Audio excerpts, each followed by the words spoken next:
YSR Congress party 3 Rajya Sabha స్థానాలకి సంబంధించిన ఎన్నికల ఘట్టానికి prepare అవుతోంది.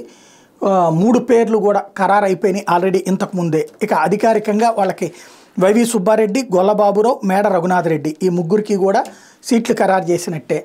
వీళ్ళకి సంబంధించి ఏదైతే ఎమ్మెల్యే అభ్యర్థులు ఓట్లు ఎట్లా వేయాలి, ఎలాగా అక్కడ ఉన్నటువంటి ఏజెంట్కి చూపించాలి, దాంట్లో ఫస్ట్ ప్రయారిటీ సెకండ్ ప్రయారిటీ లెక్కలు ఉంటాయి. ఆ ఫస్ట్ ప్రయారిటీ ఎవరికి ఇవ్వాలి, సెకండ్ ప్రయారిటీ ఎవరికి ఇవ్వాలి, అందులో 45 మంది ఎమ్మెల్యేలకి ఫస్ట్ ప్రయారిటీ ఒకళ్ళకి ఇస్తే ఇంకో 45 మందికి ఫస్ట్ ప్రయారిటీ ఇంకోళ్ళకి ఇస్తారు. అంటే వీళ్ళ వాళ్ళకి ఒకళ్ళకి ఫస్ట్ ప్రయారిటీ ఇచ్చిన వాళ్ళకి రెండో ప్రయారిటీ, తర్వాత థర్డ్ ప్రయారిటీ, ఇట్లాగా ఓటుల్ని ప్లాన్ చేసుకునేటటువంటి పరిస్థితి ఉంది. అసలు వాస్తవంగా నామినేషన్లకు కనుక నామినేషన్ల తుది గడువు ముగిసే సమయానికి తెలుగుదేశం కనుక నామినేషన్ వేయకపోతే ముగ్గురు ఏకగ్రీవంగా ఎన్నికైనట్టు.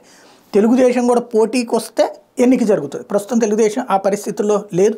ఏమన్నా రేపమాపు జరిగితే అప్పుడు పోటీ జరుగుతుంది, అప్పుడు ఓటింగ్కి సంబంధించి. అయితే ఈ లోపే ఓటింగ్ ఎట్లా వేయాలో ట్రైనింగ్ ఇవ్వమని చెప్పేసి జగన్మోహన్ రెడ్డి చెప్పారన్నటువంటి తాజాగా వినబడుతుంది. దానికి ప్రిపరేషన్ అయితే అవుతోంది.